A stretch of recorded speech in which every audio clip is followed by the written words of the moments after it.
as the chief of police, of course, you've got a budget, and we talked about this a little bit off camera. You know, if you get out of budget in a municipality, there's some big issues. Your job could be on the line. So the sheriff's office and the county in general, you know, we're going through some financial crunches and things. Tell me your plan to keep the sheriff's office in budget. What would you implement to try to make that happen? So one thing is we got a plan is to have a comptroller.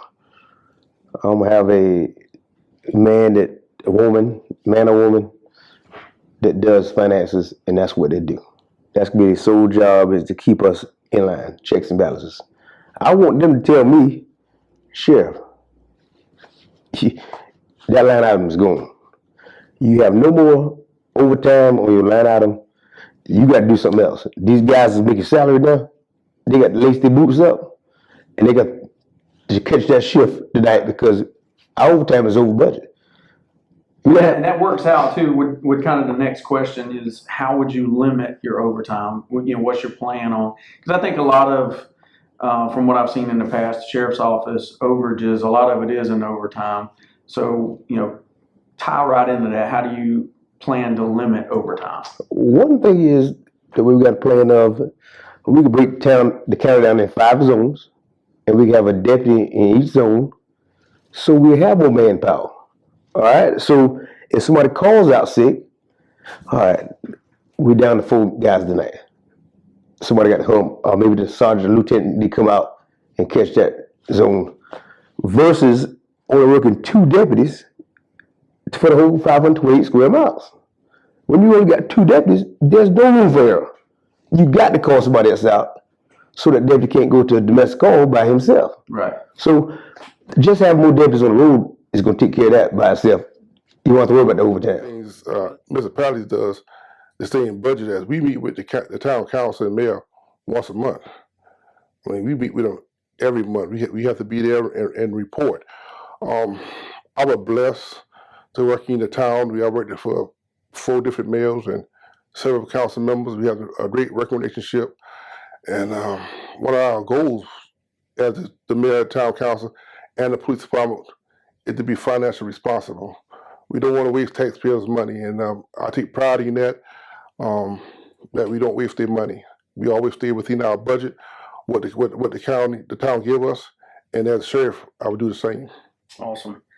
So one of the big things that we've seen with the budget, again, I know a little inside information working in law enforcement with you for the last 20 years. Mm-hmm.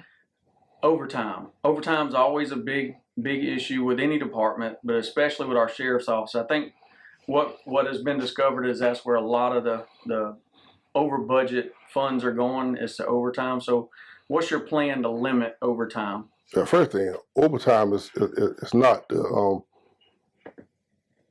the employee to get extra money to pay their bills. Overtime is for special needs operations, such as investigations overtime. Right now, today, we got the June Festival in Gifford. That would call pay overtime. But regular duty for officers, it shouldn't be no overtime. Everyone in my administration will have a schedule. What's up, me, the chief deputy, and my command staff. And I would want to work with the county council, because everybody on my command staff need them young men and women to be paid salary. I want those young men and women to pay salary. I got a 5-man command staff along with the chief deputy. The detective division, road patrol, you work in law enforcement, it's 86 hours. Right. It ain't gonna be 86 hours. You got a schedule. If any overtime should arise, it should be written why overtime was. Well, there are a certain kind of principles that every man should live. Don't spend more than you got coming in. Yeah. Basic, simple arithmetic. The Bible also teaches us that a man seeks the office of a leadership. You should have these fundamentals already. You should run your house well.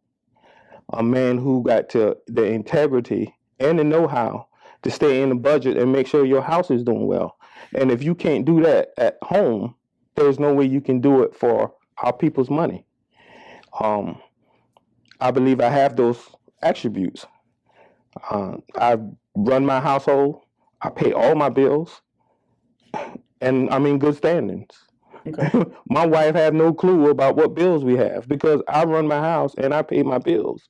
And as you know, you sold me a house back in 2006, and so I'm a little over halfway of completing that mission, which was a 30-year loan. Right. So you have to take care of your home, and then when it comes to the people's money, you just put yourself in the right position. You hire the right people, and you stay in budget.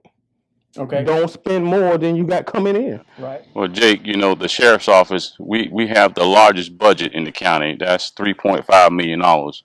One thing that I'm going to implement is being transparent, posting my budget online. I want the citizens of Hampton County to know that your tax dollars means a lot to me, and I'm not just going to spend it just because I can. Right. And as far as, you know, minimizing the budget, overtime, for instance, that can be cut down as well. But we also have to take in consideration the way our crime rate is right now.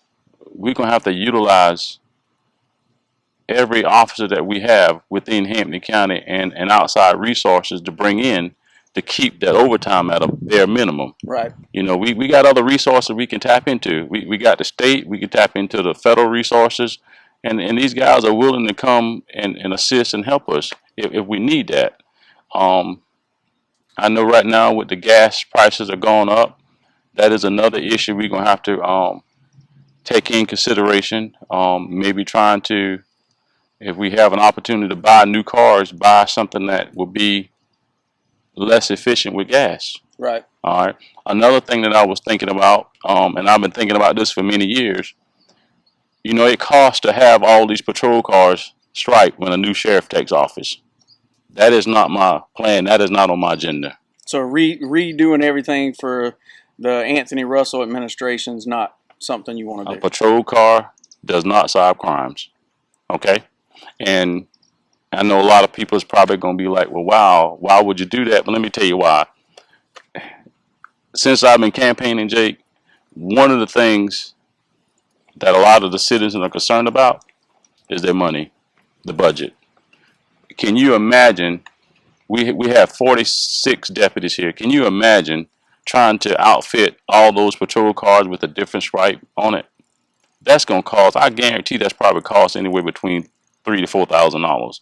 The way prices are right now. Right. We don't have the money for that. Where's that money going to come from? It's going to come out of my budget. So I'm going to take that money that I'm going to sit here and save and put that somewhere else and use it.